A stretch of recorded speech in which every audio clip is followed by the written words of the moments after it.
नमस्कार, स्वागत है आपका आवाज़ अड्डा में। और आवाज़ अड्डा आज विशेष रूप से अलग है थोड़ा सा, और आज हमने रिलायंस की एजीएम पे किया है। आप सोचेंगे कि पॉलिटिकल शो था, इसमें रिलायंस की एजीएम पे हम क्यों बात कर रहे हैं। दरअसल आज उसकी एजीएम थी और उसमें जिस तरीके की बात की गई, जिस तरीके के ऐलान किए गए और जो एक विज़न रखा गया है, इसलिए ज़रूरी है कि इस पे बात करें। देखिए, हमारी आपकी ज़िंदगी का एक बहुत बड़ा पहलू अर्थशास्त्र से जुड़ा हुआ है, हमारी डेली लाइफ से जुड़ा हुआ है।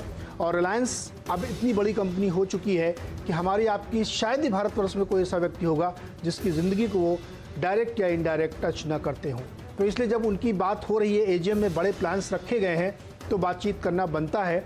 और ऐसे विज़न रखे गए हैं जो भारत को सच्चे मायने में आत्मनिर्भर बनाएंगे। ये अभी जब बातचीत में आप आगे सुनेंगे तो आपको यकीन हो जाएगा कि वाकई जो बातें कही जा रही हैं और उनको एग्जीक्यूट किया जा रहा है, वो इस देश के लिए बहुत बड़ी बात है और अनबिलीवेबल है। आपको लगेगा कि इतना बड़ा सपना भारत देख रहा है और उसको पूरा करने की क्षमता रखता है। उसमें रिलायंस इंडस्ट्रीज़ का जो कंट्रीब्यूशन है, उससे आप इनकार नहीं कर सकते। इसीलिए हमने सोचा कि आज आवाज़ अड्डा रिलायंस की एजीएम में कही गई बातों पे हम फोकस करेंगे। हम जिन मेहमानों के साथ आज बातचीत करेंगे उनका आपसे परिचय करा दें। हमारे साथ होंगे मयूरेश जोशी जी, विलियम ओनील के इक्विटी हेड हैं और बहुत अच्छे से फंडामेंटली कंपनियों को, थीम्स को, इकोनॉमीज़ को समझते हैं। साथ ही पंकज महेंद्रू जी हैं, चेयरमैन हैं आईसीईए के, टेलीकॉम मार्केट को दशकों से देख रहे हैं और उसकी पूरी डायनेमिक्स को इन्होंने समझा है कि किस तरीके से हम शुरू हुए थे और आज हम किस जंक्चर पे आके खड़े हुए हैं। इसके साथ ही पुनीत अग्रवाल जी हमारे साथ होंगे, प्रेसिडेंट वायरलेस हैं वीवीडीएन टेक्नोलॉजीज़ के, उनसे भी समझेंगे। आप टेक्नोलॉजी पे इसलिए खास फोकस और ख़ास तौर पे वायरलेस टेक्नोलॉजीज़ पे, क्योंकि जियो की बात ज़्यादा हो रही है और जियो के बड़े प्लान सामने रखे गए हैं। कुछ मोटी बातें आपके सामने रख दूं, फिर इस बातचीत को हम शुरू करेंगे और आपको बाइट्स भी सुनवाएंगे। आज जो एजीएम हुई उसमें 4-5 बहुत बड़ी बातें हुई। एक बड़ी बात ये हुई कि गूगल, जो दुनिया का सबसे बड़ी जायंट कंपनी है, सर्च इंजन चलाती है, उसने जियो प्लेटफॉर्म में निवेश किया है, 7.7% स्टेक लिया है और ये एक बहुत बड़ी रकम है जो रिलायंस के पास आई। इससे पहले भी 13 कंपनियां और निवेश कर चुकी थी, इसको मिला के 14 हुई और कंपनी के पास 1.5 लाख करोड़ से ज़्यादा आ गए। और अगर इसमें राइट्स इशू और बीपी के साथ डील को जोड़ लें तो तकरीबन 2.5 लाख करोड़ से ज़्यादा का निवेश आया और इसी के साथ कंपनी नेट डेट फ्री हो गई, जो किसी भी कंपनी का सपना होता है कि उसके ऊपर डेट ना हो। तो ये एक बड़ी बात थी। 33,737 करोड़ का निवेश इन्होंने किया। इसके साथ ही दूसरी बात जो कही गई कि गूगल के साथ मिलके हैंडसेट्स बनाएंगे 4G के और 5G के। भारत में अभी भी बड़ी संख्या में लोग 2G फ़ोन यूज़ करते हैं, तो 2G मुक्त भारत बनाने के लिए ये एक बड़ा ऐलान किया गया। और इस समय जिस तरीके से चाइना के खिलाफ एक मुहिम चल रही है, उसमें मेड इन इंडिया का बहुत बड़ा रोल होगा। तीसरी बात जो है कि 5G के लिए रेडी है रिलायंस, उसने वो टेक्नोलॉजी डेवलप कर ली है, केवल स्पेक्ट्रम मिलने की देरी है और विद इन अ ईयर वो उसकी ट्रायल शुरू कर देंगे। देखिए, दुनिया में सारी लड़ाई इस समय टेक्नोलॉजी की है और 5G की है। हुआवेई का जिक्र बार बार आता है। अमेरिका और चीन की लड़ाई का असली मुद्दा वही है और अगर हमने उसको डेवलप कर लिया है तो ये भारत के लिए बहुत बड़ी बात है। और स्वयं मुकेश जी ने इसको डेडिकेट किया है कि जो प्रधानमंत्री का आत्मनिर्भर का सपना है, ये उसके लिए डेडिकेटेड है। इसके साथ ही ऑयल टू केमिकल बिजनेस में भी बहुत बड़ी बड़ी बातें कही गई हैं जो हम आगे आपको अनफोल्ड करेंगे। आप सरप्राइज्ड होंगे कि जो इस समय बैक बर्नर पे है, उस बिजनेस में कितनी बड़ी चीज़ें हो रही हैं। शायद वो लोग कम सुनते हैं या कम ध्यान देते हैं, ज़्यादा बात जियो की होती है, लेकिन उस पर भी बातचीत करेंगे। तो आज की जो एजीएम थी, ये दुनिया की सबसे बड़ी एजीएम थी आज की। मुझे ध्यान है, मतलब मैं उसका गवाही नहीं रहा हूं, लेकिन मैंने सुना है, पढ़ा है कि जब धीरू भाई अंबानी थे तो स्टेडियम में एजीएम होती थी, इतने लोग आते थे। और अब जो ये वर्चुअल एजीएम हुई है, इसमें मेरे पास जो अब तक का आंकड़ा आया है कि 41 देशों के, भारत के 460 शहरों को जोड़ लें तो कुल 3,10,000 लोग इस एजीएम से जुड़े थे अपने अपने घरों से और उसको सुना है। तो आप अंदाजा लगाइए किस तरीके की बड़ी चीजें यहां पे रखी गई हैं। तो बहुत ज्यादा वक्त आपका नहीं लेते हैं क्योंकि बहुत सारी बातें करनी है। पहले कुछ बातचीत आपको सुनाते हैं कि गूगल ने जो इन्वेस्टमेंट किया उस पर मुकेश जी ने क्या कहा। We are delighted to welcome another strategic partner into Jio, a company that needs no introduction because it is a household name in India and globally. a company that has pioneered the search engine and operating systems that are used across the world.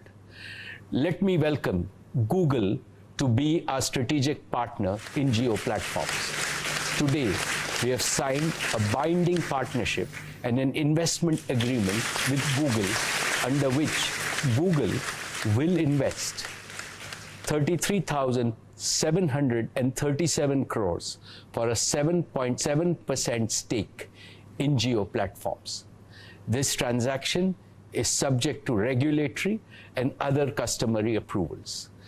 With this investment by Google, strategic and financial investors have committed a total of 152,056 crores in the last few months.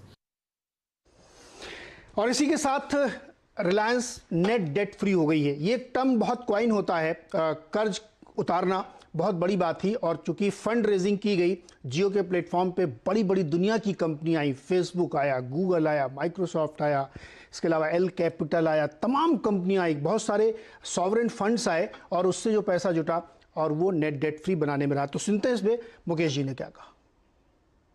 This capital raise is significantly in excess of our net debt of 161,035 crores at the end of the financial year 1920. Reliance is now truly a zero net debt company, well ahead of my goal of March 2021. We now have an extremely strong balance sheet that will support all our hyper growth plans for our three businesses, Jio, Retail, and O2C. Our target for capital raise is now complete. तो target complete हो गया है जो fund raising का था। और इसके साथ ही अब जो एक बात मैंने कही कि 5G सॉल्यूशंस प्रोवाइड करेंगे, ये बहुत बड़ी बात है भारत जैसे देश के लिए। अमेरिका नहीं बना पाया, AT&T ने बड़ी कोशिश की, नहीं बना पाए, इसीलिए हुआवेई से झगड़ा चल रहा है कि टेक्नोलॉजी पहले किसके पास आएगी। लेकिन भारत में ये बन रही है, इसका भी ऐलान AGM में किया गया। आइए सुनते हैं। I have great pride in announcing that Jio has designed and developed a complete 5G solution from scratch. This will enable us to launch a world-class 5G service in India using 100% homegrown technology and solution. This made in India 5G solution will be ready for trials as soon as 5G spectrum is available and can be ready for field deployment next year. And because of Jio's converged all IP network architecture, we can easily upgrade our 4G network to 5G. Once Jio's 5G solution is proven at India scale, Jio Platforms would be well positioned to be an exporter of 5G solutions to other telecom operators globally as a complete managed service. I dedicate Jio's 5G solution to our Prime Minister, Shri Narendra Modi's highly motivating vision of Atmanirbhar Bharat. We believe we can design an entry-level 4G or even a 5G smartphone for a fraction of its current cost.